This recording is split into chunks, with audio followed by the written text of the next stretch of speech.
We're going to go forward with the teaching. Our brother, Israel, phenomenal voice in Israel.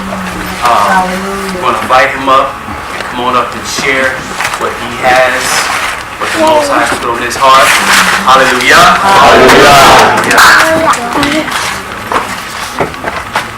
Hallelujah. Hallelujah. Test these microphones. Testing. All right, I think we're good with this one. Test my clicker. All right, what a week we've had. What a week we had. We've had the Mueller report. We've had conspiracy revealed in one of the greatest nations today. Right? And it's a sign of the times that we're in. But as great as the Mueller report is, as your history is greater than that. That's right. Like the story behind who you are, where you came from, is greater than that. And what I've learned is that as a so-called, African American, or if you're in a different country, but if you're part of the transatlantic slave trade, one of the things that was taken from us was our heritage. And if you were here last week, last Shabbat, and Maury talked about heritage, so we're just going to kind of continue along that topic. However, this topic is going to be a little bit different, where we're going to talk about history. So we're going to go into history, and I'm going to need your help because I'm going to call on you to read some scriptures, because we're going to go to your favorite scriptures, not my favorite scriptures, your favorite scriptures. So make sure you have your Bible handy. So I'm going to take you back. I'm not sure, anyone new to the, being awakened, being an Israelite to your history? New? When I say new, like within the last year or two. Oh wow, quite a few hands. Okay. And for those that have been in longer, was it 8 years? Anyone been here in the truth for 8 years? I see a couple of you heads. All right. I know when I became aware, it was I want to say 2016. So I still consider myself relatively new to the walk. And when you came into the truth, and this is for the benefit for those that are just waking up, just figuring out who we are, trying to figure out what to do, who to talk to, how to walk, what days I need to observe, and what fellowships I need to join. For those of you, we do want to impart some words of wisdom to you. And so we have a lot of brothers and sisters that have been in this walk for a long time. And I'm going to take us back to day one. So day one, you just came into the truth, and you've already saw the slide. I'm an Israelite. Hallelujah! I'm an Israelite. Yes. And so what did you do? Did you talk to somebody? Did you pick up a phone? Did you jump on YouTube, try to digest as many YouTube videos as you could? Did you go and buy a Hebrew Bible? Yeah. Yeah? Try to convert everybody. What you do, brother? I tried to convert everybody, try to get them to see what I saw, but it don't work like that. Anyone else have a first-hand testimony of what happened? You became an Israelite, you picked up the phone, you tried to tell somebody, maybe your mom, those folks that are close to you. Anybody get cursed out? Uh-oh, I see a couple of hands go up. They think you're crazy. So you're in the cult. Oh, so I got a slide for that too. Thank you. Well, the first thing I did was clean my refrigerator of all the swine that was in there. Anyone else? Did you do anything? Did you call somebody? Did you go out and change your clothes, go out and buy some garments? I called my non-denominational pastor and asked him why he hid this truth from me.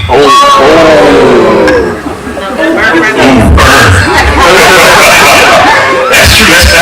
That's one of the things that people go through. Is like you feel betrayed. First you're excited, right? You're excited. I'm Israelite, but then you start thinking, well, how come my pastor didn't tell me? Say again, sister. Start settling, things that. Yeah, I mean, you start realizing things, start putting the pieces together, and and you're happy and you're angry because you feel that people have been lying to you and there's a big cover up and all this other stuff. So one of the things you start doing is we start diving into history. But most of us, we go and try to tell family and friends, and this is what happens. All right, so won't you come with me? I need to read you your Gentile rights. You got the right to remain a Gentile. Anything you say and do, it won't be held against you because you're under grace. You got the right to meet on Sundays. Let's put that Hebrew Israelite stuff down. All right, but no, Israelite. I've read it. It's spoken to my heart. It's in my spirit. I know who I am. I saw some videos. I don't know if you guys ever saw Drawback Jacob's videos. Yeah. Was it brother? You watched him? You watched him? He woke up a lot of people. I mean, a lot. He was one of the first ones that I got a hold of. Yeah, and challenged me to do some more research. White Out. Was it White Out? White Out 1, yeah. Okay, yeah. Who's that? Watchmen and Yeah, White Out was a good one. Any other good videos that's kind of pulled you over to the other side? That convinced you that after you watched it, you say, don't say hit Hebrews now. But you watched it and you say, okay, I know who I am. Anyone? I got a few hands. Let's see if it's the same video or it's different. Don't say hit Hebrews. No. It was Stephen Darby, Negro Land. Oh yes.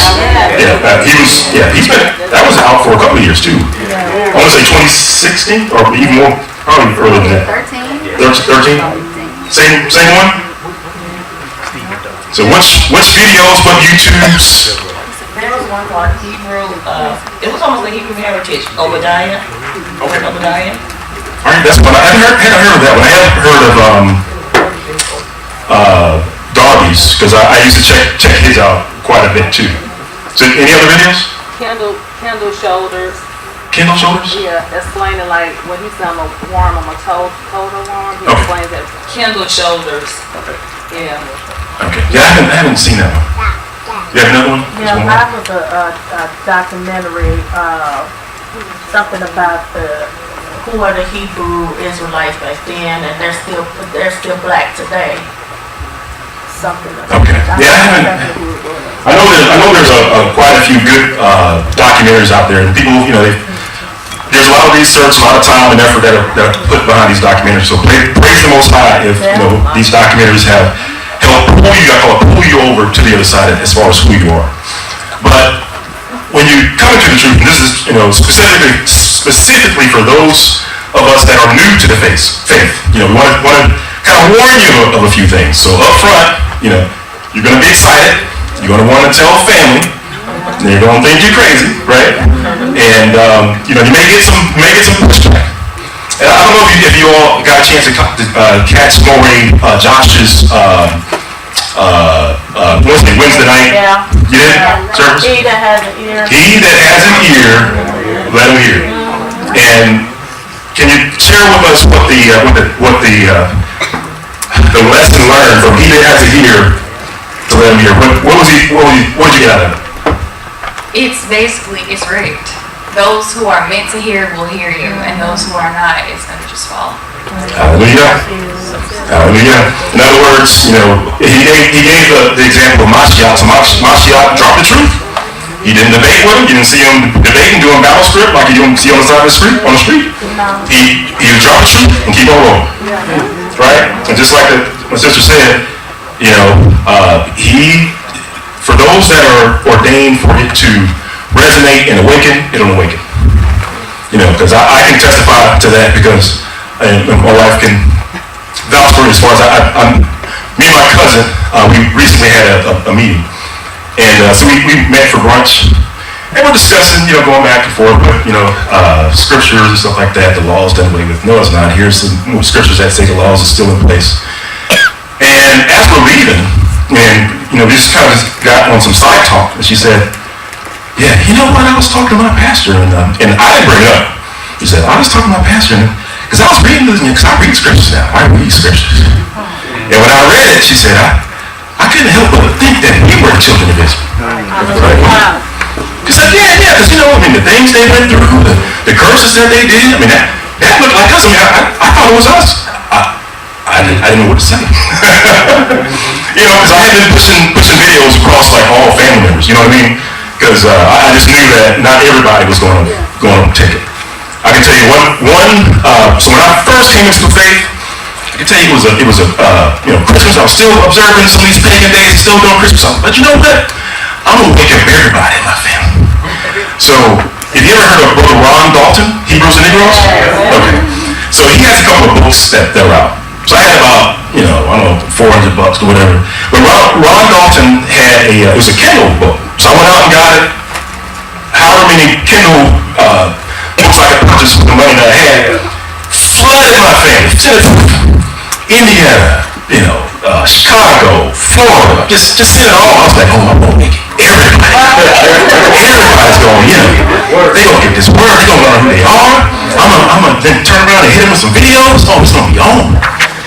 And so I pressed the button, and I was gonna give it a couple of days, let it marinate, let them, get it and open it up and flip through it and stuff like that, A couple of days went by, nothing happened, nobody called. A week went by, nobody called. I didn't say thank you for sending me a book for Christmas. Y'all did Christmas. Week, months, year. To this day, no one has called me back. No one has called me back. But that's why I appreciate Maurice like Josh and Maurice like Mo and Maurice like Amir. Because they put it into perspective. It's like, he has a ear, let him hear. And the awakening will happen in their own time, right? It won't be because of me, it'll be because of the Most High. Right. All right, so I'm just going to kind of advance through some of these slides, and I do want to apologize up front because that's my sister. I said I have a slide for you because this is what they want to put you in. You say, oh no, I'm an Israelite. No. You don't know what you're talking about. When I Google Israelite, I don't see people that look like you. I see people that look like other people. So you're crazy, right? But maybe you want to bounce through it, maybe you want to drop some scriptures on it, and this is where I'm going to need your help. So when you try to convert or try to convince someone as to their heritage, who they are, we are the people of the book. All right, what scriptures do you use? Deuteronomy 28. Deuteronomy 28. All right, give me some more scriptures. Jeremiah 17:4. Jeremiah 17:4. You got your Bible out? If you got your Bible, open it up so we'll kind of run through some of these, and just so that you can hear the scriptures yourself. Right, instead of me just throwing out some book and verse. So just turn to your favorite scripture for convincing folks, family members, friends, strangers, that we are the children of Israel.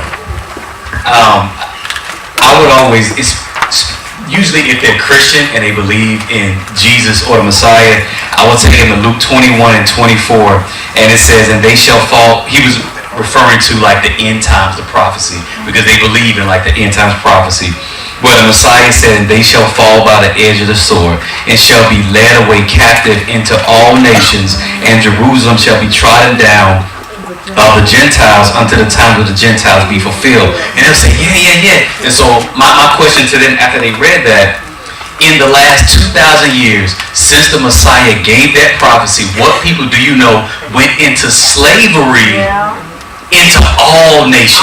Not just Europe, all nations. And then show them that they got there by slave ship.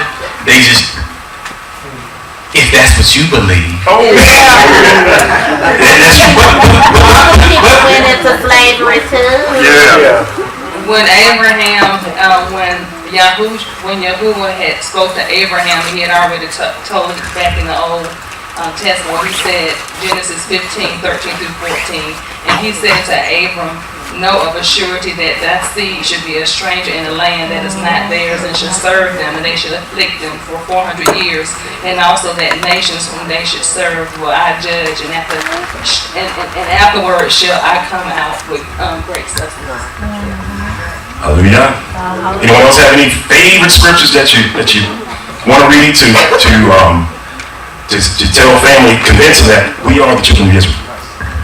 Jeremiah 17:4, and thou even thyself shalt discontinue from thine heritage that I gave thee, and I will cause thee to serve thine enemies in the land which thou knowest not. For ye have kindled a fire in mine anger, which shall burn forever. Hallelujah. So any other scriptures? And if you're new to the walk, you definitely want to write some of these scriptures down, because they'll at least, we're not about backing folks into a corner, not into hitting them over the head with the scriptures and making them feel guilty, right? It's really showing the scriptures, letting them see it with their own eyes, read it in their own time, and letting the Ruach speak to them. Joel chapter 3, verses 5 through 8. Because ye have taken my silver and my gold, and have carried into your temples my goodly pleasant things. The children also of Judah and the children of Jerusalem have ye sold unto the Grecians, that ye might remove them far from their border. Behold, I will raise them out of the place whither ye have sold them, and will return your recompense upon your own head. And I will sell your sons and daughters into the hand of the children of Judah, and they shall sell them to the Sabaeans, to a people far off, for the Lord hath spoken it. I mean, those are some great scriptures. Any last scriptures before we move on? Okay, one more. Ezekiel 37 chapter about the dry bones. Oh, brother, I have to slide about that. Because Ezekiel is that's it. I mean, all the scriptures are great, but Ezekiel is a great scripture as well. All right, so let's kind of progress here. So we review some of the Bible scriptures that we can use just to share with family and friends that, hey, we are the children of Israel, and you drop the seed and you let it marinate, and so they go and pray about it, and the Holy Spirit pricks them in their heart, and you know what? They start having these thoughts like, that might be true. There might be some truth to it. Let me go back and ask my brother and sister, my nephew, my uncle, about this Israel thing. And you show them the Bible verses, and it's like, okay, and then they say, that's in your interpretation. So, you may need some additional references to help prove your point. Because to their point, everything that we've learned in our public schools, they tell us that we're African Americans. They never tell us that we're the children of Israel. So you can see where their mindset comes from, and I call it the Black History Playbook. So when it comes to what I mean by the Black History Playbook, whenever your history is taught, there are three things that are always withheld from your history, and this might be a bit of a review for some of us, but just know that there are three things that are always withheld from our history, and this is why our history abruptly starts during the transatlantic slave trade. It's because there are other pieces of our history that if you plug them in, you'll start to be able to go back further in history. So the playbook for Black history includes these three things, and it's always executed every single time flawlessly. Number one, never ever mention that the Spanish and Portuguese Jews are black. Never mention it. Because it's important, because remember, Spain and Portugal kicked off the transatlantic slave trade. So if you found out that there were some black Jews in Spain, a lot of them, just before the transatlantic slave trade, you might start asking questions. And then that goes along hand in hand with the second one, which is never mention that the Spanish and Portuguese Jews expelled the Jews to Africa. I actually have a video where if y'all are willing, if we have time, there's an Ashkenazi professor, and he teaches a class or a course on Sephardic Judaism, right? On the Spanish Jews, the history, what happened, where did they come from? And in this video, I believe it's like his introduction to his course. It's a college course. And he tells them what we're going to do. So, day one, week one, we're going to do this. Week two, we're going to do this. And then we're going to talk about the diaspora of the Jews from Spain and Portugal. And we're going to talk about the Jews going into France. And we're going to talk about the Jews fleeing into Italy. And we're going to talk about the Jews fleeing into Germany. The end. That's it. So you'll see that it's very simple the way that our history has been taught to us. So they always leave out the fact, and we're going to read a few references here just to show you that these are not my words. I have to kind of remind folks of that. These are not my words that we're going to read. We're going to read actually books that were written well before any of us were around. Right? And then the last thing that is always withheld from our history is the history of the Inquisition. That is key. And even today, I don't think we've really kind of delved into the Inquisition enough just to show that the Inquisition was there. And what I mean by that is that we're going to read some references to show that, of course, you've heard of the Spanish Inquisition. So we're starting in Spain, and we're going to see that in Spain there were black Jews. So Spanish Inquisition, black Jews. Then we're going to see that the Jews were kicked out of Spain and they moved over into Portugal. You're going to see that in Portugal. The Inquisition started in Portugal. Then you're going to see that the Jews were kicked out of Portugal, came over to West Coast of Africa. And this is the point that very few folks know. And actually, it shows that for the most part, the Jews were sent to Sao Tome, which is an island off the west coast of Africa, and other places on the west coast of Africa. But you'll see that the Inquisition shows up in Sao Tome. They actually had an office in Sao Tome. So you had to wonder, so why would there be an Inquisition office in West Africa?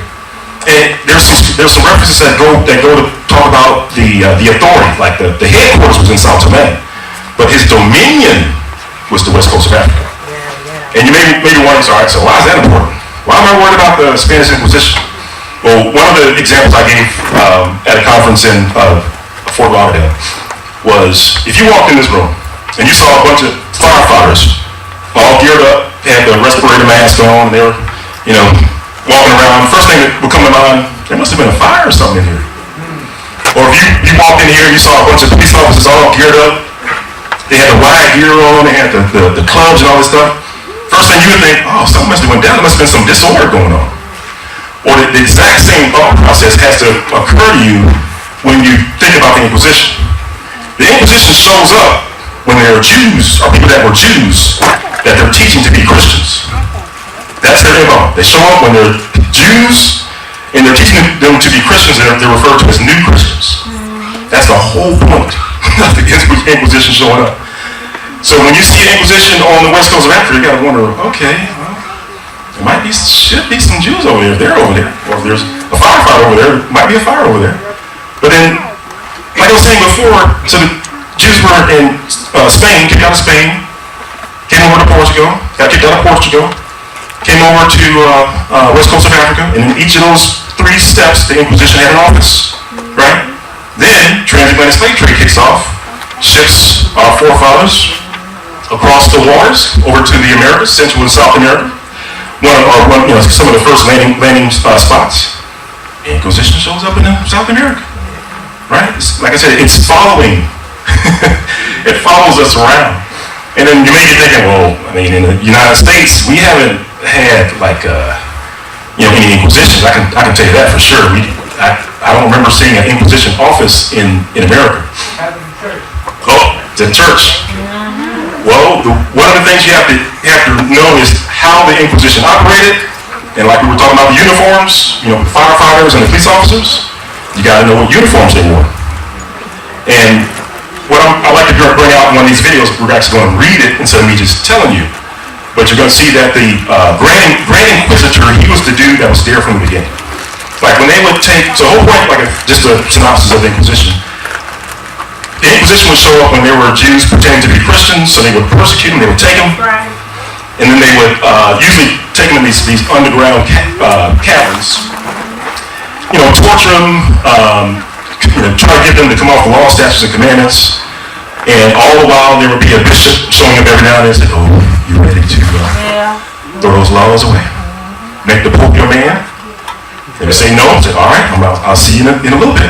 And the torturers would come in and start torturing them. Me and some of the brothers was just kind of talking about some of those tools that they use And you would be surprised of how many of our forefathers would not relent. Praise God. No matter, and when we talk about some of the tortures that they went through, you don't want to know. I mean, some of that stuff I don't even bring up, right? There was to the point that the Inquisition was strictly meant for the Jews. There was a torture device called the chair of Judah. Wow. The chair of Judah in the Inquisition. And this is, you can only share so much of that stuff, because it is a very, very dark history. All right. But as I was saying on my thought process as far as the Inquisition and knowing the uniforms, the Grand Inquisitor was there from the beginning. So Grand Inquisitor, when they were being tortured, he had his big chair, and he was sitting there saying, just a little bit more. He can take it. Yeah. All right, let's do that. Yeah. Okay, let's go and talk to him. Grand Inquisitor was there from the beginning. And the way that the Grand Inquisitor dressed, he would usually dress in all white. He would usually have a cowl to cover his face. And he would have two holes where his eyes would be. Where his hat was, it would be a cone hat. And of course, this should be drawing up some memories, right, for us so-called African Americans. But that was the uniform of the Inquisitor, right? And then it doesn't stop there. If you're familiar with how the Inquisitor executed their people, so back over in Europe, in Spain and Portugal, what they would do is after they've tortured their victims, the victims would not come off the law, statutes, and commandments. Then they had reached the point where they were condemned to die at the auto de fe. Auto de fe is just, they would burn them at the stake. So during the day of the auto de fe, it was always held on a Sunday. It was either held in the church or it was held at the city square. So they would march the victims from their jail cell, wherever they were being held, and it would be a long procession. And the people in the procession, they would have a torch. And they would have a long, solemn march to where the altar de fe was, or where the execution was to be carried out. So if you think about back to where the KKK or the Ku Klux Klan, how they operated back in the early 90s, if you don't know, they would line up in a line, they would have a torch, and they would march in a solemn assembly to the place where they were going to execute somebody. And then once they got there, this is where you'll still see the comparisons. The Inquisition, what they would do is if the person would relent and say, okay, I'll reconcile with the church, but they were still going to get burned, but they would be shown mercy, and this mercy was for them to be humped. They would be choked or gagged. And so the same thing with the KKK. They would show up, and if you don't know, they would have nooses. So they would hang their victims, so they would choke them, just like the Inquisition. Then they would burn them, just like the Inquisition would burn them. But because we're not aware of the history of the Inquisition, we don't pick up on that. When we see the Ku Klux Klan, we don't ask ourselves, well, why are they dressed like that? Like out of all the uniforms they could have picked out, they picked out the ones that persecuted the Jews. Like the Inquisition persecuted the Jews. So why are they dressing up like the people that persecute the Jews and showing up in black neighborhoods? Again, we don't know our history, and that's why a lot of things that you would say that are quintessential so-called African American, they're actually tied back to the Jews. So the Ku Klux Klan is one, but let's see if we can go through some of these slides. Now, if you were to go into Google today and like I said, you share it with your families that, hey, we're the Jews, we're it. We are the children of Israel. And, at least you got to the point where they're curious. So they jump on Google, they type in Sephardic Jew or Spanish Jew. This is what'll show up, this is what'll pop up. And so the question is that correct? No. Nope.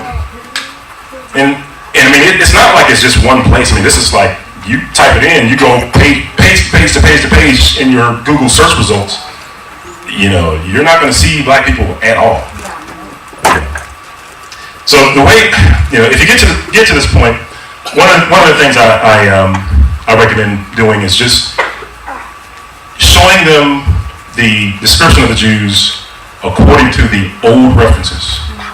Before the Ashkenazis got a hold of the printing press in the early 1900s. So when you open up a book and it has that publication date, look for references that have a publication date of the 1800s or older. And if you do that, you'll start to run into references like this. Like, for instance, this is a reference from 1851. And I'm just going to read some of it here. If you start at the top, it says, "Thus the Jews are a people who have ever, according to the prophecy, dwelt alone without intermixing with the nations to this day.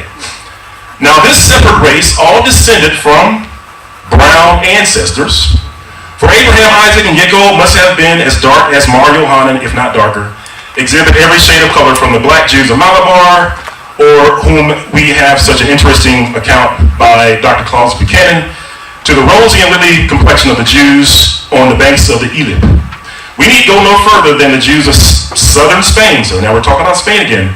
And it says, "And compare them with those of Holland and North Germany to perceive a very striking difference. The Spanish Jew is always dark complexion. Always.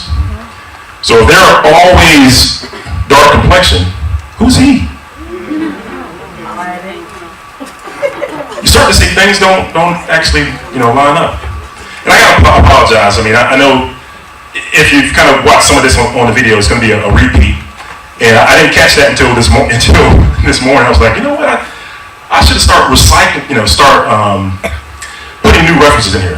Because I got a bunch of references for the Spanish Jew, but these are my favorite because they kind of go straight to the point. But I think I need to start to put some new ones in there. Previous slide? Yeah. Oh, the reference, sorry. Yeah, I was going to say, don't necessarily worry about the reference because I do have like videos out there where the references are there. I can also give you a website where you can find most of these references as well. So don't worry about having to copy these down. But if you want to take a screenshot, fine. I'm not sure if it'll show up. Okay. All right, so just to kind of show you some of these references that just, prove the point that if you use the old references before the Ashkenazi took over the printing press in the early 1900s, that they say something totally different. Totally different. So here's another one. This one's in, oops, sorry, kind of clicking through. This one's in, that one's in 1829. Let's skip that one. This one's in, I have 1749. So 1749. And on this page it says, "'Tis also a vulgar error that the Jews are all black. For this is only true of the Portuguese Jews." I tell people, so what is only true of the Portuguese Jews? That they're all black. Right? Isn't that different than what we've been taught in our public schools? And it goes on, it even explains why. It says, "Who marry always among one another, beget children like themselves. And consequently, the swarthiness of their complexion is a tale upon their whole race, even in the northern region." So basically, they're saying that the reason why they're dark is because they only marry within their own race. What's the name of this book here? This one was A New Voyage to Italy, Volume 2, Part 1. Hey, Rita, do you have a bottle of water with you? Yeah. Okay, I was a little short on my water today. There you go, brother. Thank you, brother. Yeah, I did a conference one day and I didn't have any water. That's a problem. All right, bear with me just for a second. Just going to advance. All right, so, and this is another one here. Sorry, I know I'm clicking through. But this one's called A Tribute for the Negro. And I can't see the date on that one. But I know it's at least older than 1800s or older. And this one's a good one. And like I said, it might be a bit of a review for those that have seen the video. But for those of us that are new to who we are, again, these are books that you can pull out, share with family if they're curious. Like I said, if they're curious and they want to learn more about who we are. and to help prove your point that, hey, it's not me just saying it, they said it. They said the Jews are black. I didn't say it. But they said, as I tentatively surveyed the Jewish population on the streets of London, I fancy I could perceive 3 different casts of features. The first feature, Jewish, par excellence, never to be mistaken. Then it talks about the second. The second is a Rembrandt jewel. But I'm going to continue reading about the first one. And the first one's a little bit down further. It says, of the first form, I need say little to you, begging you merely to recollect, or to remember, that the contours convex, the eyes long and fine, the outer angles running towards the temples, and the brow of the nose apt to form a single convex line. The nose comparatively narrow. These are being very descriptive of the way they look, right? The eyes long and fine, the outer angles running towards the temples, the brow and nose apt to form a single convex line. The nose comparatively narrow at the base, the eyes consequently approaching each other, lips very full, mouth projecting, chin small, and the whole physiognomy, or the way they look, when swarthy, and swarthy means black, so when black, has an African look. So this speaks to the way that they look. Because sometimes you'll have people that'll say, okay. All right, so they had a little bit of tan, saying they was a little dark. But olive, there you go. But if you go to a grocery store, what color are olives? Black and green. Black and green. Okay, so actually they're telling the truth. All right, but like I said, this reference is a good one just to show you how the Jews looked, right? And this is another one. I usually throw this one in there, but like I said, I think going forward, I'm going to start rotating some of these. But Hugh Clapperton went to the west coast of Africa. He visited the west coast of Africa. And as he's going along, he's making a note, or a journal of what he's doing, what people are saying. And I want to say in June, he came across a sheik, and he wrote down the interaction between him and the sheik. And I'm going to pick it up. You may not be able to see it. Let me see if my highlighter works. What's this? You are not Jews. So this is the sheik asking Clapperton. He's asking Clapperton, you are not Jews, said he. No, said I. Christian then. Even so. So sheik asks Clapperton, are you Jews? Clapperton says no. And he says, Christian. Clapperton says, even so, which means yes. So then he goes on and says, I have read of you. You are better than Jews, said he. Are Jews white like you? No, Wow. replied I. See how the mindset's different? No, replied I. Rather more like yourself. Very dark. Very dark. So he's talking to an African sheik, and he said the Jews are very dark. And this comes from narrative travels and discoveries of northern and central Africa. But I think if you put like Hugh Clapperton in there, it'll you know how Google helps you out when you type in partial searches. And I'll pause here so you can, if you want to take pictures and see if you can look it up yourself, that's fine.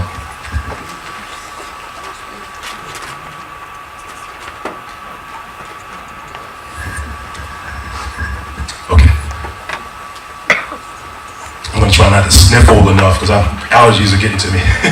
So bear with me. Okay, so here's another one. Let's see, which one is this? This one's Sources of History.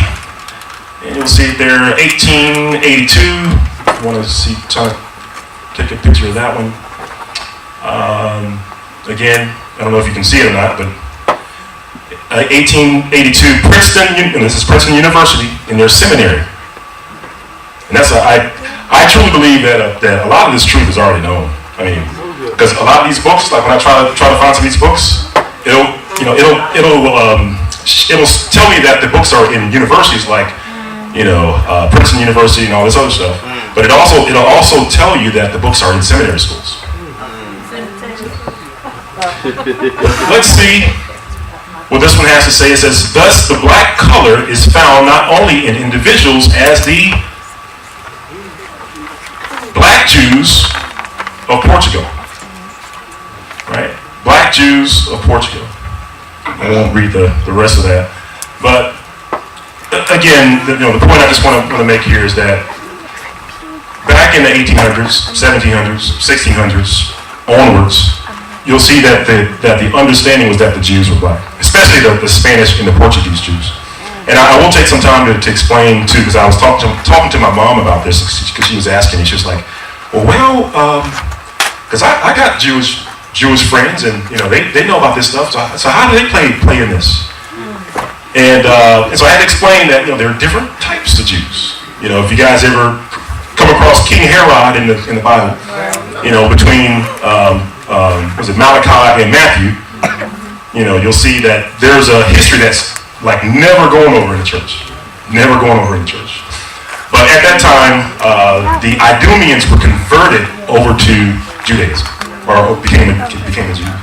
And not only that, you also have the Khazars. So the Khazars at some point in time converted. And I'm sure I'm forgetting about some other conversions along the way. But the main thing is just to know that there were some converts that were brought in. So it's when you're going through these references, you have to kind of keep that in mind, because you want to know which group of Jews is speaking to, referring to.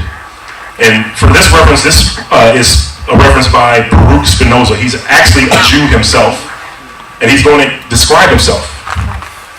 And in his description, he says, he was of a middle size, he had good features in his face, the skin somewhat black.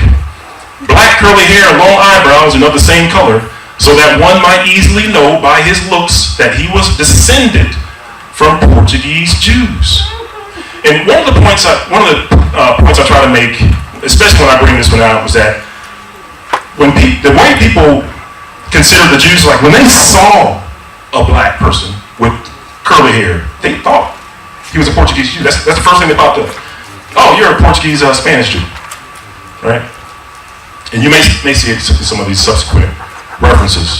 But I threw this reference in here. I believe this one describes some of the Jews that live by the Jordan. And it goes on, it says,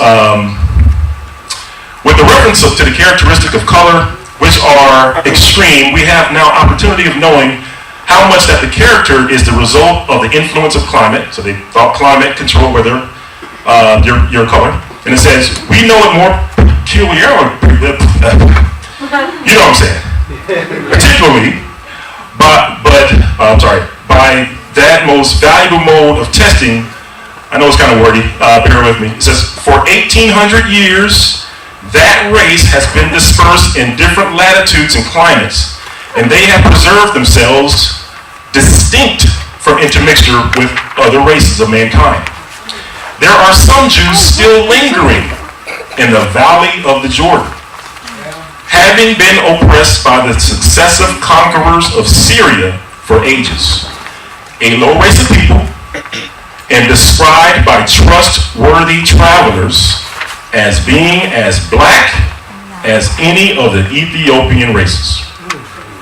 So again, different understanding of what the Jews looked like back in that day. And I'm going to try to speed it up here, because there are some other slides I want to try to get to if we can, but if not, that's fine too. All right, so this is another one. You can see the highlighted sentence there where it says the Jews of Portugal are very dark. And especially when you're dealing with family or friends, or you're trying to share this with folks at work. The point is that you can actually give them enough references so that the discussion as to the color of the Portuguese Jews and Spanish Jews should be like a non-issue. Like you can give them 10 references, you can give them 20 references. If they want 30, you can give them 30. I believe I stopped counting after a certain point, but like I said before, I think I have 100. But you have plenty of references to share. If they keep asking for more. All right, okay. Well, what else you got? All right, what else you got? And now this one is a good one. This one, I wish I took a bigger screenshot of more of the sentence here. But this is by John Mackey, and this book came out in the 1700s, and he's describing a head of state. And as he's describing him, he says, he had also the exterior air of business and application enough to make himself capable. In his habit and manners, very formal, a tall, thin, very black man, like a Spaniard or a Jew, about 50 years old.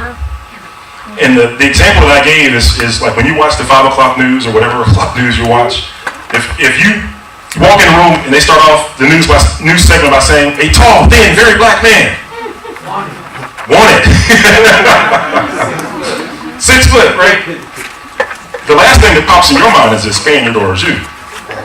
But back in the day, what popped up in their mind was a Spaniard or a Jew, right? Again, who's that guy? Right? According to all these references, who's that guy? Right. But I mean, we've known, if you've watched movies, you know, going to movies nowadays, you know, I think we watched one about Africa, and you know, we were hard pressed to even find an African, like an actual African. Right. Everybody was Europeans or something like that. But it's a color, I call it a color cover-up. And you can see that they're a little bit upset of the color cover-up. And they should be. And so what is the color cover-up?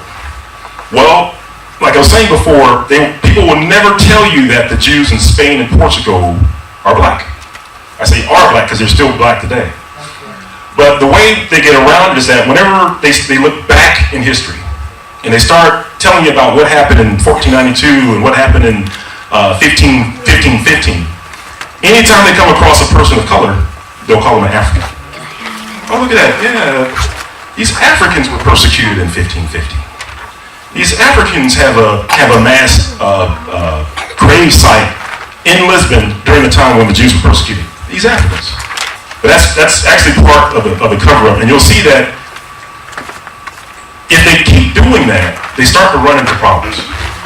Because, you know, of course, one lie will have to lead to another lie, will have to lead to another lie. And just to give you an example, like if you go to Portugal today, you got enough money, you go to Portugal, you get a plane, and you guys are taking in the sites. One of the sites you may want to check out is Mocambo. So it's a neighborhood in Lisbon, Mocambo. And they'll tell you, I mean, if you got a good tour guide, he'll tell you up front, like, yeah, this is the quarter, you know, this let me see if I can pick it out. 15th century, so in 1400s, this was a black neighborhood. Black folks live in it, Mocambo. Let's see, the neighborhood from Mocambo, for example, now referred to as Madrigal, serve as a place of extreme duress and sacred assembly.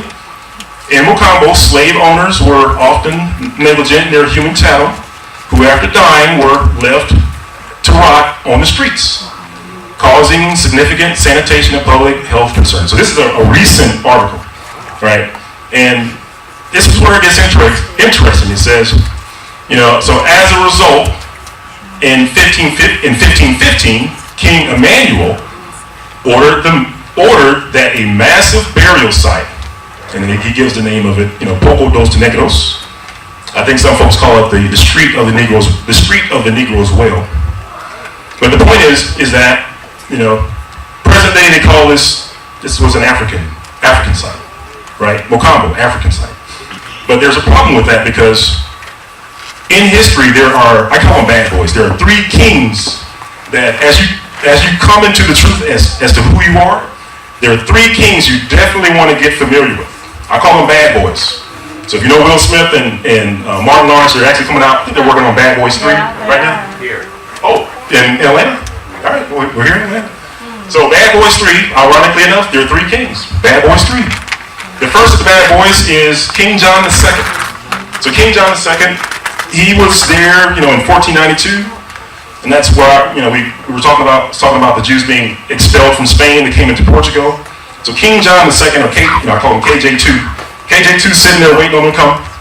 And they come to KJ2 and, you know, he imposes a tax on them. He says, if you guys want to come in, everybody has to pay, you know, 8 pieces of gold, 6 pieces of gold. So, and you can only stay for 6 to 5 months. He gave them a time frame. And then eventually, like I said, if we have time, you'll see that what KJ2 did was, as time elapsed, he took the children from their parents.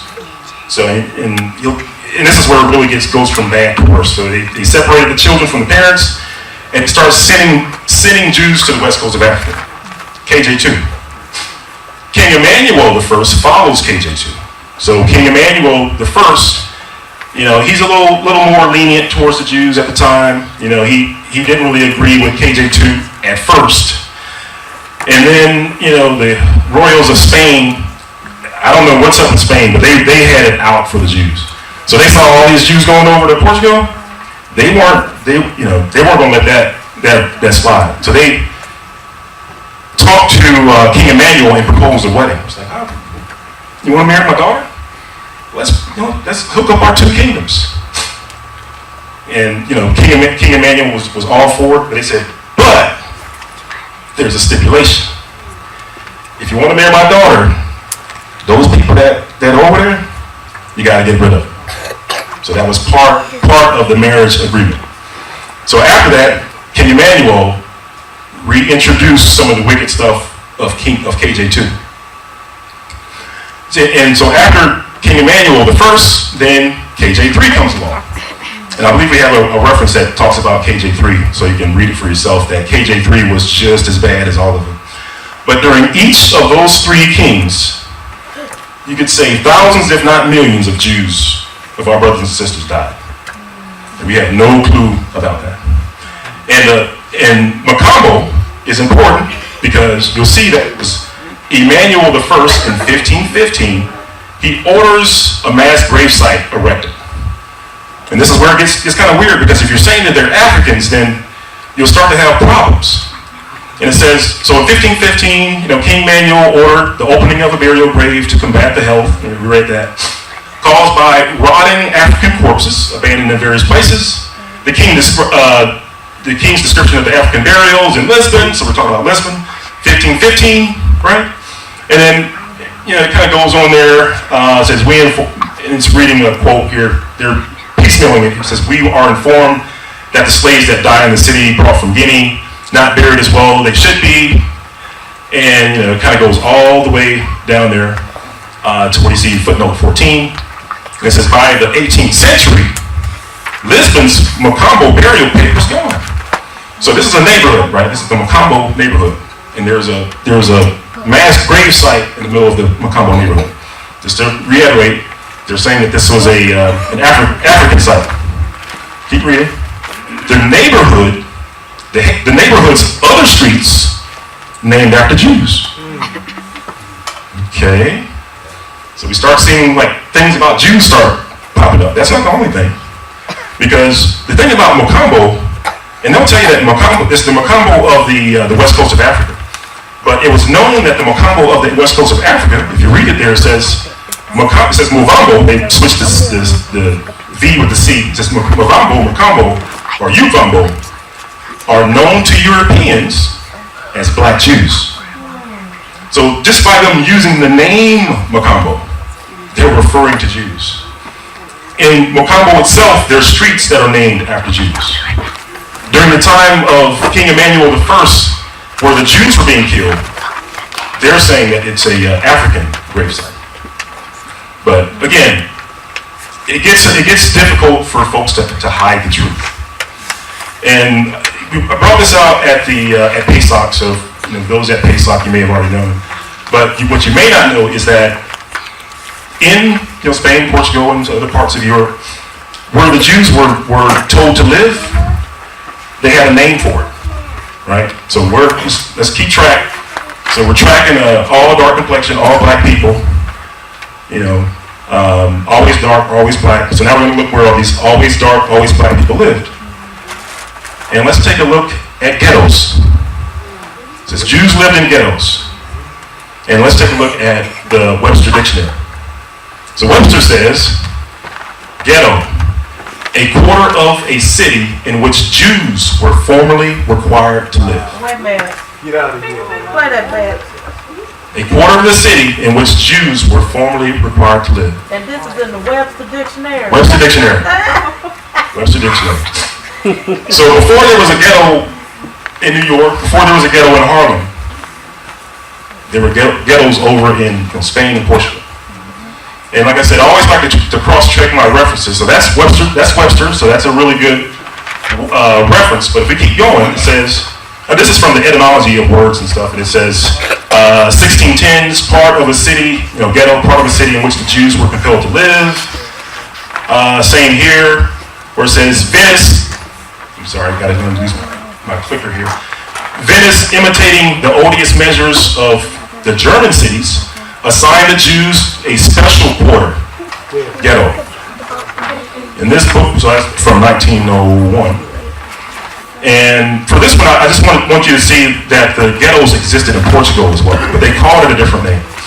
And it says, we discussed several such cases in detail in chapter 7, including that the recognition of a part of Castile David, Portugal, as the former Jewish ghetto, Judea. So in Portugal, they call the ghettos Judea. And actually, if you go to Portugal today, you'll see an area that's literally marked Judea, which means ghetto. And then last but not least, I believe this is the last one we have here. So if we're keeping track, we have all dark complexion people that are living in ghettos.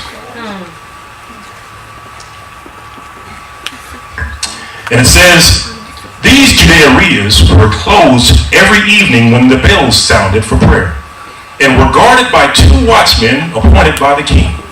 Any Jew found outside of Judea after the first 3 tolls of the bells was fined 10 liveries, or according to an order of King Dom Pedro, was whipped through the city. In case of repetition of the offense, punished with confiscation of his property. So in other words, if they kept finding him outside the ghetto after that bell tolled, they was going to take his property. Let's keep reading though. It says, in Italy, the first ghetto in which the Jews were forced to live was established in Venice.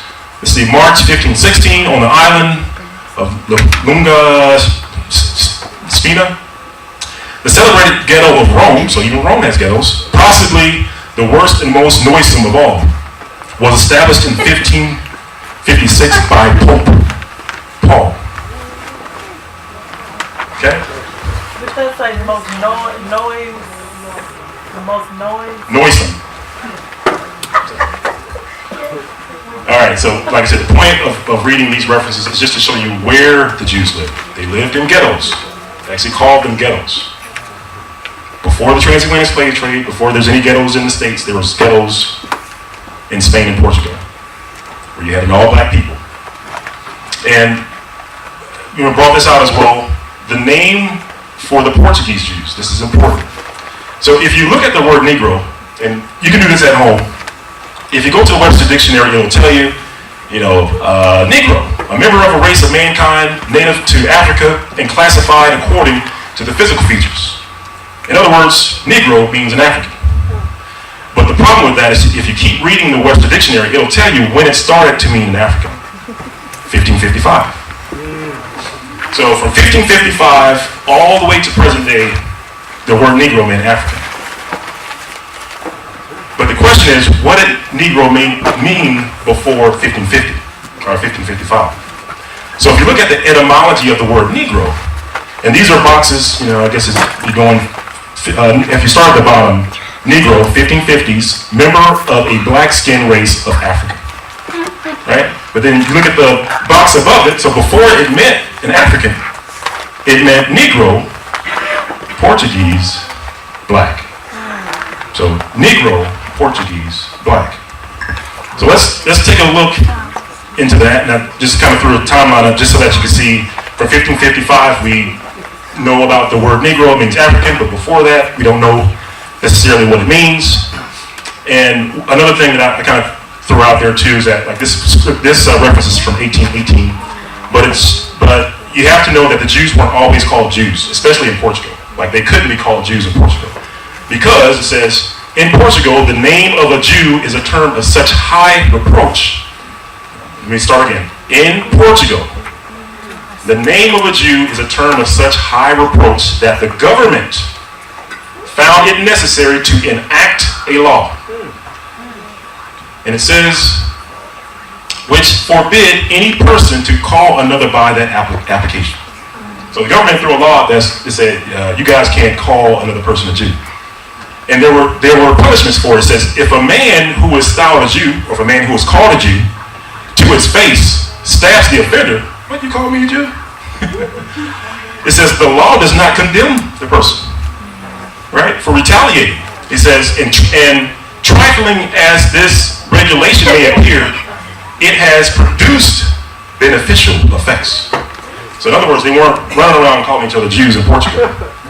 So the question is, well, what were they calling the Jews in Portugal?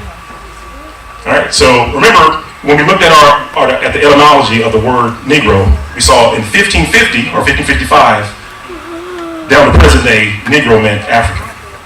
But before 1500, or before 1550, it meant something else. So here it says King John in 1492. So we're before 1550, right? 1492, let's read, it says, in 1492, expelled the Jews to the island of St. Thomas. So he sent the Jews to the west coast of Africa.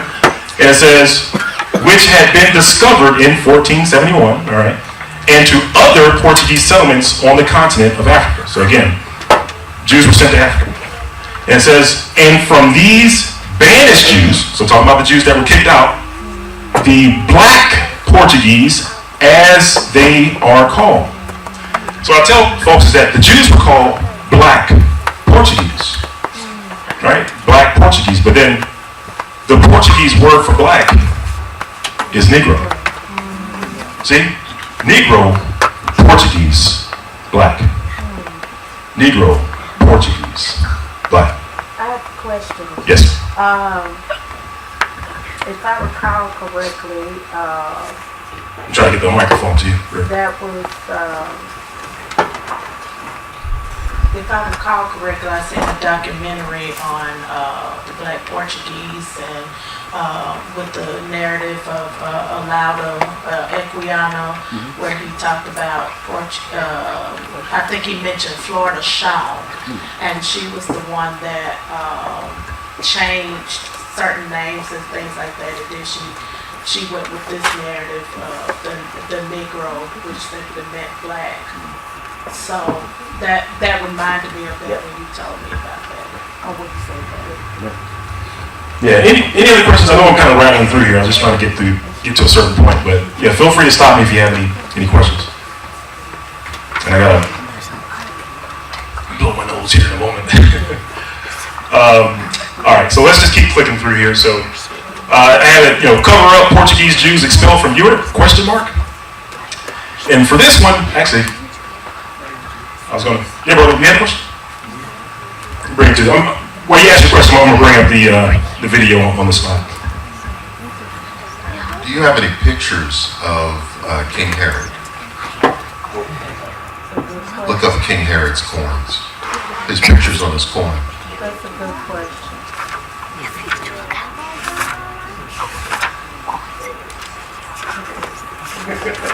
The reason why I bring that up is because there are pictures of the original slave traders who called themselves Jews. And they are very similar in appearance to King Herod's coins. It's good to know. All right, so the question on the table right now is, so where were these Jews sent? Like where did they go? So they were all black people, dark complexion. Where did they go? So this is where I was saying before, where if you were to ask a, let's see, what do I do with that slide here?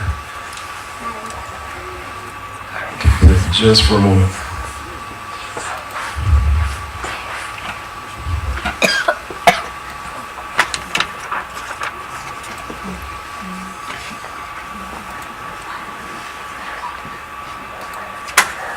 And I may have to adjust the volume here, so just bear with me.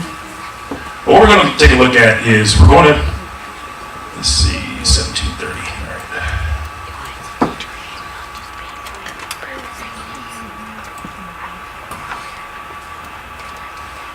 There we go.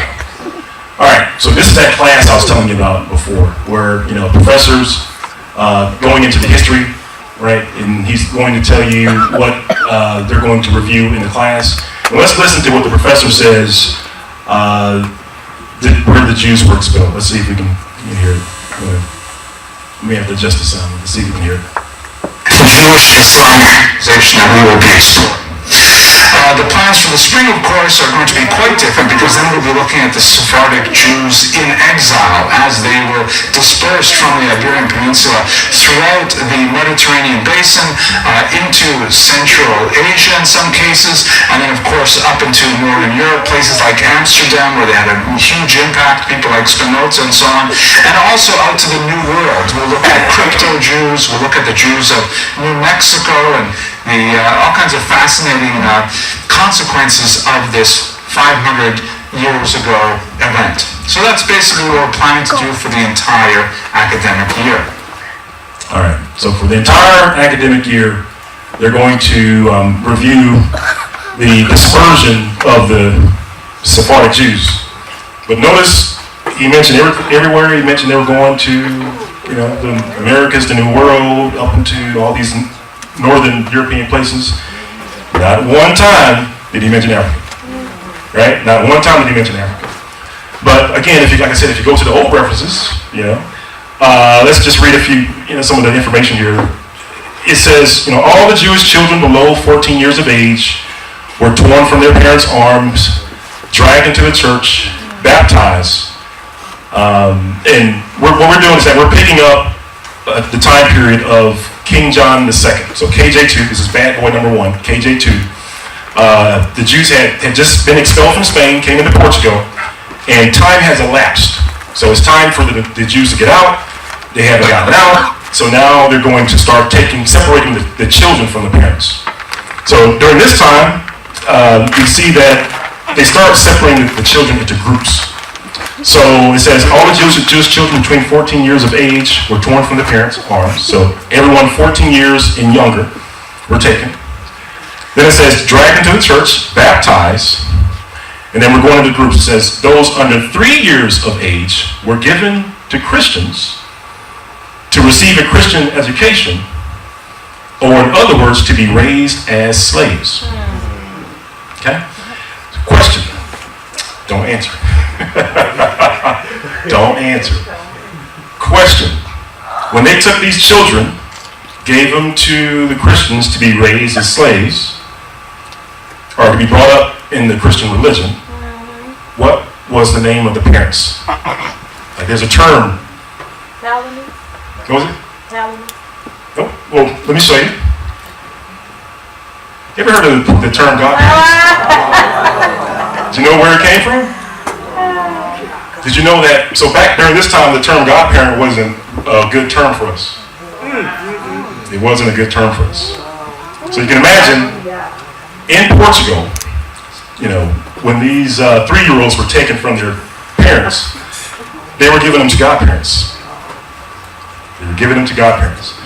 And one of the things that I do also try to relay, and I know Moray Josh is going to go into it in the Reclaiming the Throne movie, and that is like, this was a big event.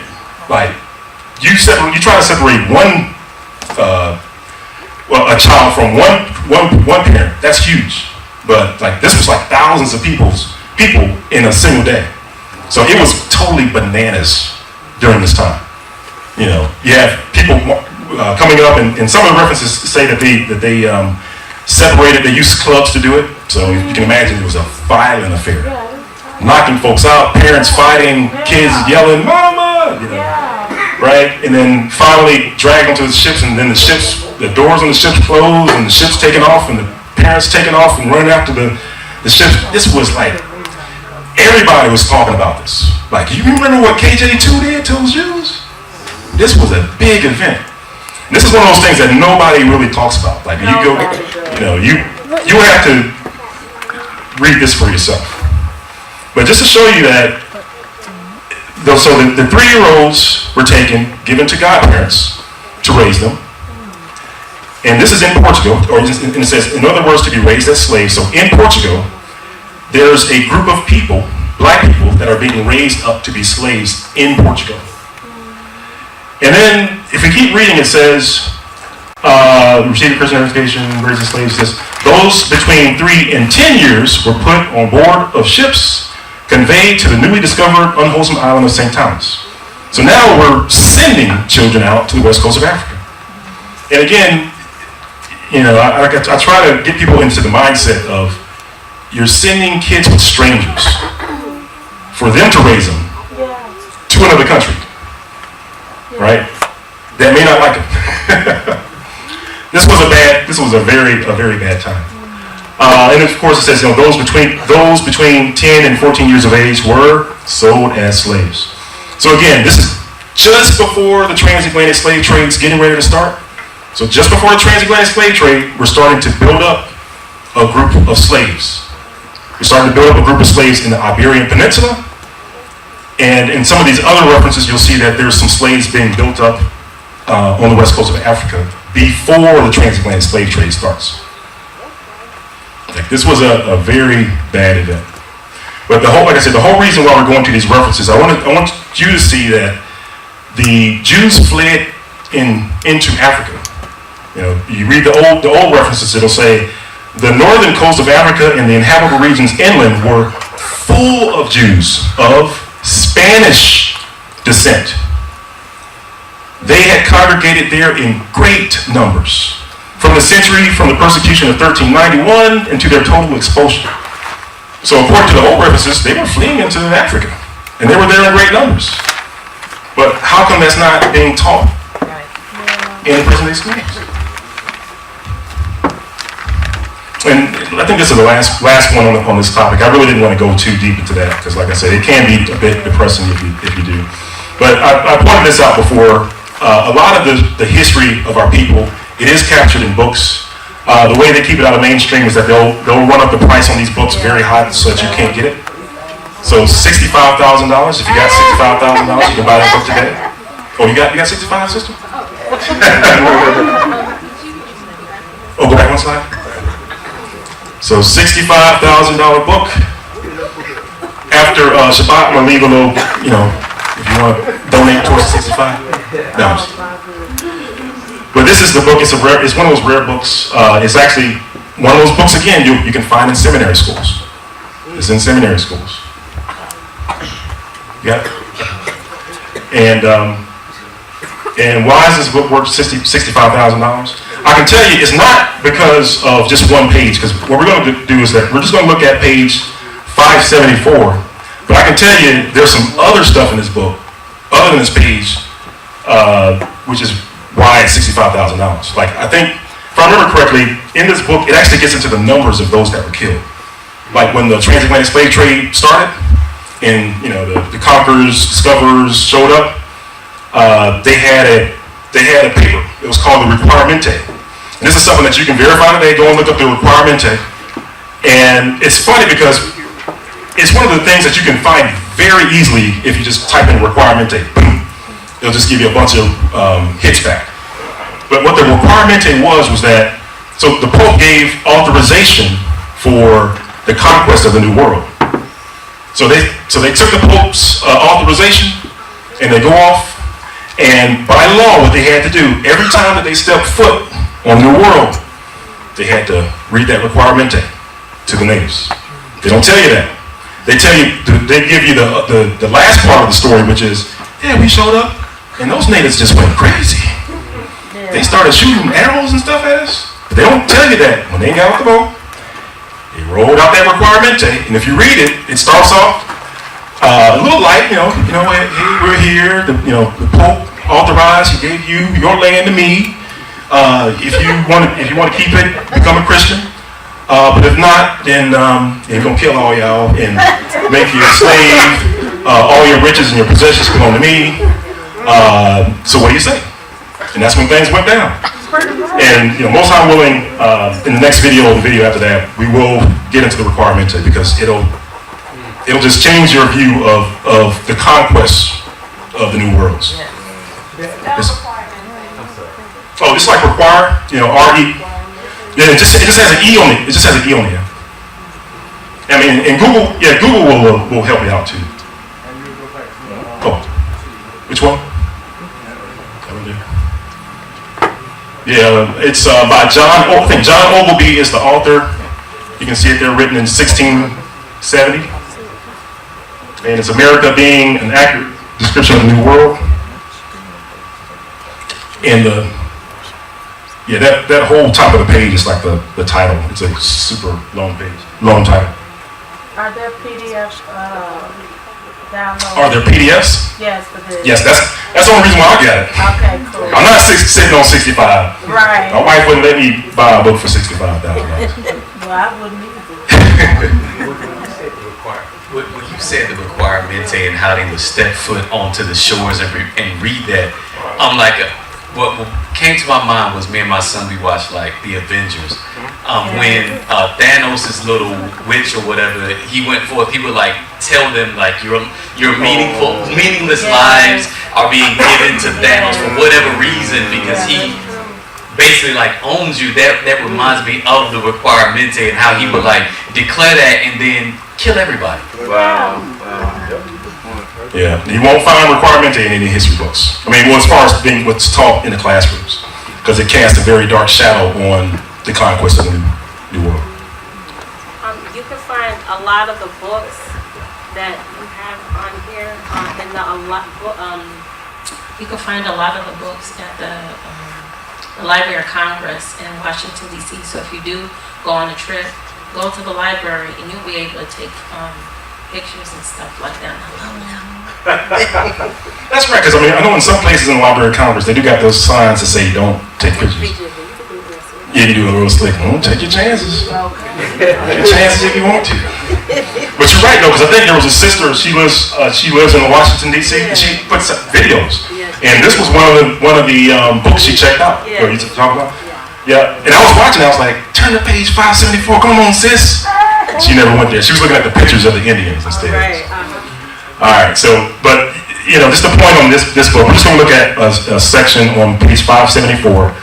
And it says, only reason why I'm picking it up mid-sentence is because it's very, I call it wordy, But that King John III, so this is bad boy number 3, KJ3, of King of Portugal, sent a colony thither above 200 years before, whom though the unwholesome air destroyed, yet the place was not left desolate, for he sent new inhabitants who first settled Guinea, west coast of Africa, next in Angola, west coast of Africa, and lastly on the island of St. Thomas, west coast of Africa, that so they might be better used to the air, that the said king sold all those Jews for slaves that refused to embrace the Roman religion and caused their children to be baptized, from whom, these children, coming thither in great numbers, most of the present inhabitants were descended.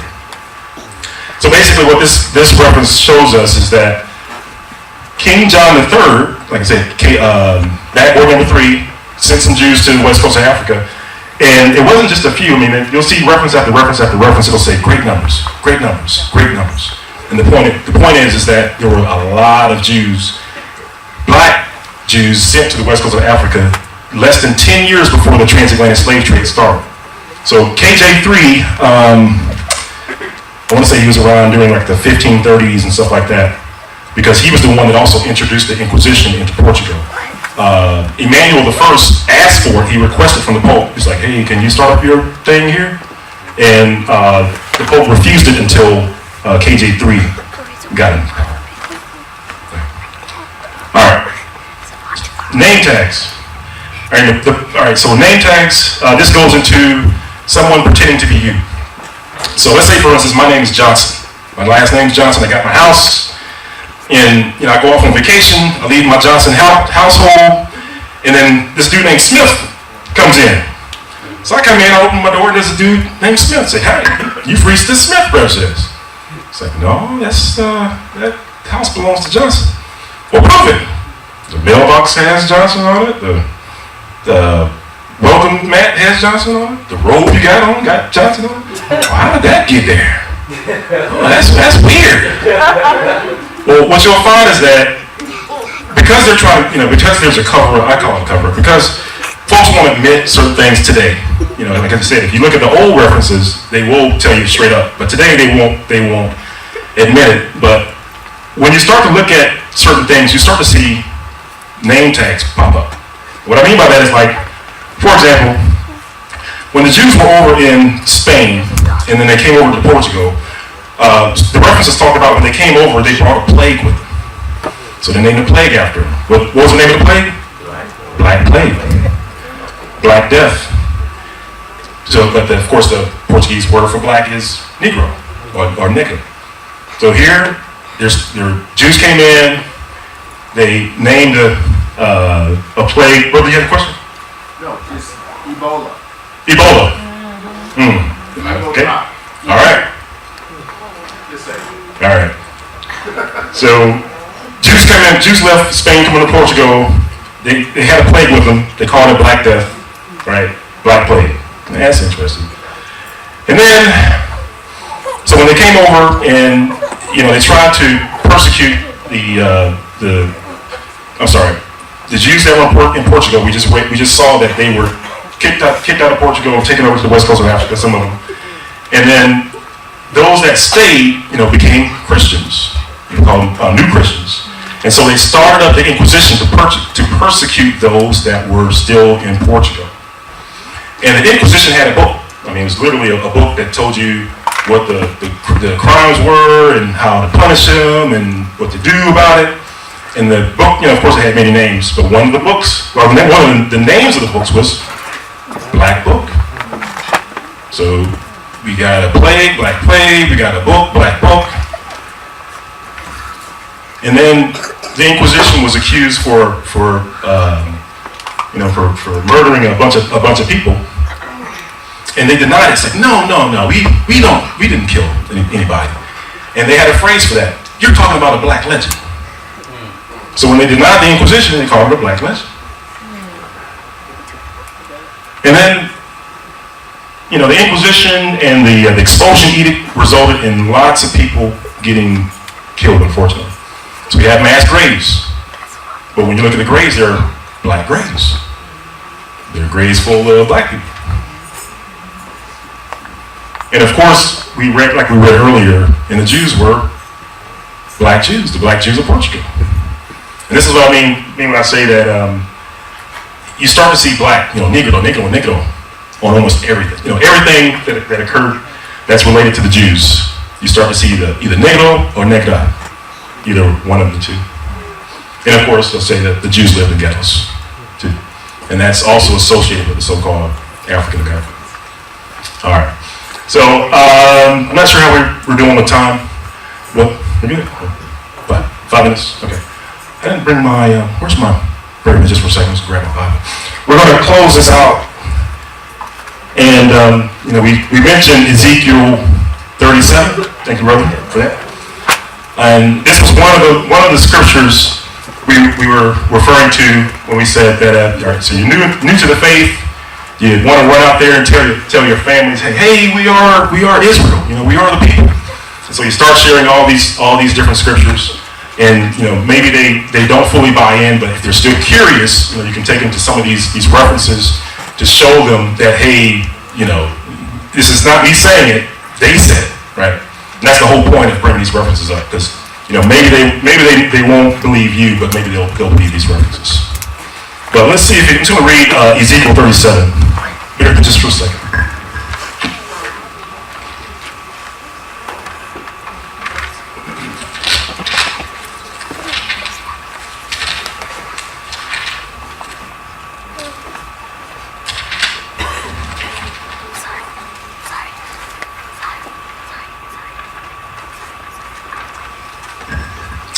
And if you want to follow along, Ezekiel chapter 37.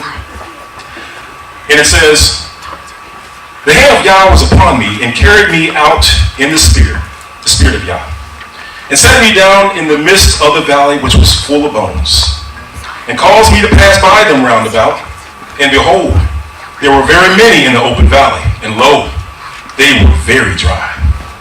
And he said unto me, Son of man, can these bones live? And I answered, O Yah, thou knowest. Again he said unto me, Prophesy unto these bones, and say unto them, O you dry bones, hear the word of Yah. Thus says Yah unto these bones, Behold, I will cause breath to enter into you, and you shall live. And I will lay sinews upon you, and will bring up flesh upon you, and cover you up with skin, and put breath in you. and you shall live, and you shall know that I am Yahuwah. So I prophesied as I was commanded, and as I prophesied, there was a noise, and behold, a shaking, and the bones came together, and bone to his bone. And when I beheld, lo, the sinew and the flesh came upon them, and the skin covered them above, but there was no breath in them.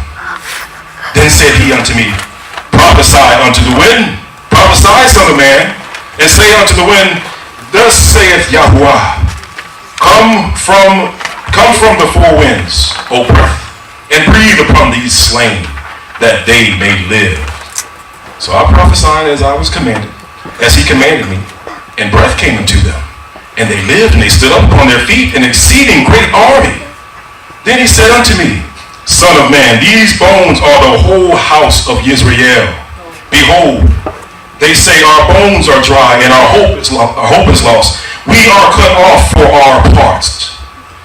Therefore prophesy and say unto them, thus say Yahuwah, behold, O my people, I will open your graves and cause you to come up out of your graves and bring you into the land of Israel. And you shall know that I am Yahuwah, that I, Yahuwah, I have opened your graves, O my people, and brought you up out of your graves, and shall put my spirit in you, and you shall live. And I shall place you in your own land, and then shall you know that I, Yah, have spoken it and performed it, said Yahuwah. The word of Yahuwah came again unto me, saying, moreover, son of man, take thee one stick and write upon it for Yehudah and for the children of Israel, his companions, and then take another stick and write upon it yourself the stick of Ephraim, and for all his house of Israel, his companions, and join them one to another into one stick. They shall become one in thine hand. And when the children of Israel of thy people shall speak unto thee, saying, wilt thou now show us what thou meanest by these? Say unto them, thus say Yahuwah, behold, I will take the stick of Yosef, which is in the hand of Ephraim, and the tribes of Israel, his fellows, and put them with him, even with the stick of Judah, of Yehudah. Make them one stick, and they shall be one in thine hand. And the sticks whereon thou writest shall be in thine hand before their eyes. And say unto them, thus saith Yahuwah, behold, I will take the children of Israel from among the heathen, whither they be gone, and will gather them on every side, and bring them into their own land. And I will make them one nation in the land upon the mountains of Israel. And one king shall be king to them all. And they shall be no more two nations, neither shall they be divided into two kingdoms anymore. Neither shall they defile themselves anymore with their idols, nor their detestable things, nor with their transgressions. But I will save them out of all their dwelling places, wherein they have sinned, and will cleanse them, and they shall be my people, and I shall be their Elohim. And Dawid, my servant, shall be king over them, and they shall have one shepherd, and they shall also walk in my judgments, observe my statutes, and do them. And they shall dwell in the land that I have given unto Jacob my servant, wherein your fathers have dwelt. They shall dwell therein, even they and their children and their children's children, forever. And my servant Dawid shall be their prince forever. Moreover, I will make a new covenant of peace with them. It shall be an everlasting covenant with them. I will place them and multiply them, and will set my sanctuary in the midst of them forever or evermore. My tabernacle also shall be with them. Yea, I will be their Elohim, and they shall be my people. And the heathen shall know that I, Yahuwah, do sanctify Israel, when my sanctuary shall be in the midst of them forevermore. Hallelujah. Praise the Lord.